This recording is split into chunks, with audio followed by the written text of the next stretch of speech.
Georgia OKeeffe, now the subject of a large solo show just opened at Tate Modern, is a slightly odd case in the story of American art.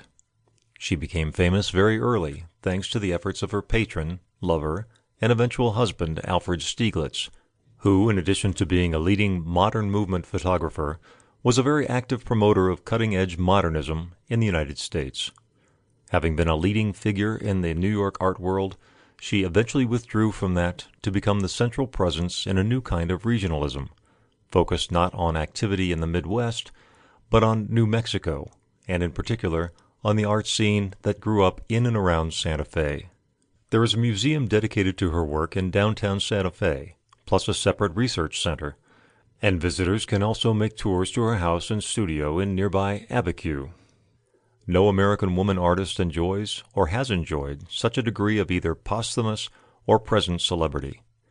In fact, it may even be possible to say no American artist whatsoever, not even such supposedly legendary figures as Jackson Pollock and Mark Rothko. The acclaim given to her work has by no means always been unanimous. O'Keeffe is still much better known in the United States than she is outside. Her reputation in America was at a low ebb exactly the moment when American art, post-World War II, began to assert itself internationally. In 1946, Clement Greenberg, at that time the self-appointed prophet of newly triumphant abstract expressionism, published an article in The Nation violently attacking an exhibition of O'Keeffe's work that had just opened at the Museum of Modern Art in New York. His aim, very clearly, was to distance the triumphant new abstract expressionist movement that he supported from everything that O'Keeffe, then long established, seemed to represent. In his mind, she was a false prophet who must be debunked. "The importance of Georgia O'Keeffe's pseudo-modern art," he wrote, "is almost entirely historical and symptomatic. The errors it exhibits are significant because of the time and place and context in which they were made. Otherwise, her art has very little inherent value." To Tate Modern's credit, this assault is reproduced in the catalog for their exhibition.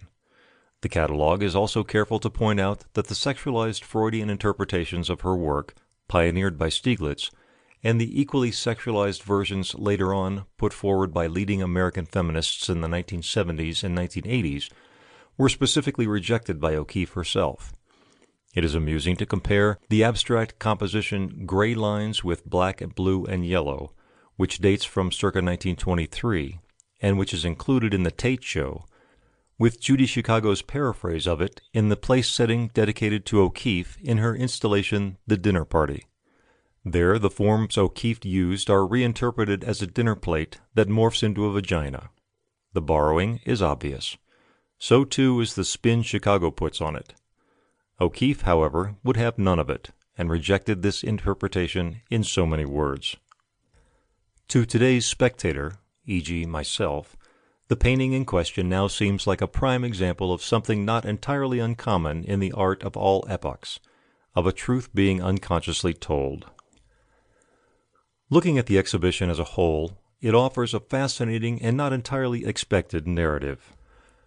O'Keeffe began as an abstract artist who gradually transformed herself, in an exact reversal of the process one witnesses in the career of, say, Kandinsky, into a figurative one. Her abstraction seems to have had some roots at least in transcendentalist beliefs, of the kind that inform of the work of Hilma af Klint, another pioneering female abstractionist whose work has been recently exhibited in London. Belief systems of this type tend to embarrass commentators on early modern movement art. On the whole, they prefer not to talk about them. O'Keeffe's progress toward figuration was fed not by her interest in other painters, predecessors or members of her own peer group, but by her close contact with Stieglitz and other leading members of the photosecession group of experimental photographers that Stieglitz funded. Particularly, perhaps by knowledge of the work of Paul Strand, who is hardly mentioned in the Tate catalog. The secessionists, for example, were radical exponents of the idea that a small part, an apparently insignificant detail, could be made to resonate more powerfully than the whole from which the photographer, or in her case, the artist, has extracted it. To keep listening to this audiobook for free, click the link in the description. It will take you to a free Audible trial where you can listen to this and many other books for free for 30 days.